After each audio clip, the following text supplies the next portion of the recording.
આ ગૌમાતાને અને વાછડાને થોડા દિવસો પહેલાં ભુજથી રેસ્ક્યુ કર્યા. લગભગ બપોરે 2-2:30 વાગ્યાનો સમય હતો કે વાછડાને જન્મ આપી અને ગાય થાકી ગઈ હતી. અને પછી ત્યાં ગૌસેવક લોકો હતા, ગૌસેવા સમિતિના લોકો હતા અને બીજા મૃણાલીબેન કરીને છે જે ગણેશનગરમાં રહે છે, ગાયોની બહુ સેવા કરે છે. ઘરે પણ એમને વાછડા રાખેલા છે, ગાયો રાખેલી છે સેવા કરવા માટે. તો એમને મારા ફાધરનો સંપર્ક કર્યો.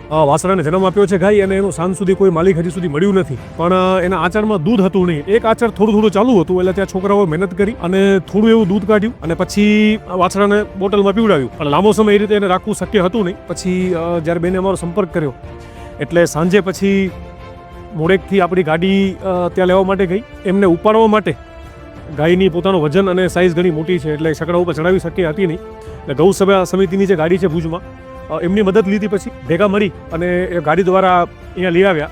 વિપુલભાઈ દરજી ખાસ જે બપોરના સમયથી હાજર હતા. બપોરે 2 વાગ્યાથી કરીને લગભગ સાંજે જ્યાં સુધી ગાયને આપણે રેસ્ક્યુ કરી ત્યાં સુધી સતત સાંજે 7-8 વાગ્યા સુધી એમની સાથે નજર રાખીને બેઠા હતા કે વાછડાને કોઈ બીજા કૂતરાઓ કે કોઈ નુકસાન ના કરે અને ગાયને કંઈ નુકસાન ના થાય. અને શંભુભાઈ કરીને છે ગૌસેવા સમિતિવાળા, એ પણ ઘણો સમય સુધી સેવામાં ત્યાં હાજર જ હતા. બીજા અન્ય છોકરાઓ પણ ત્યાં હતા ઘણા બધા છે અને એમને રેસ્ક્યુ કરવામાં સહયોગ આપ્યો અમને.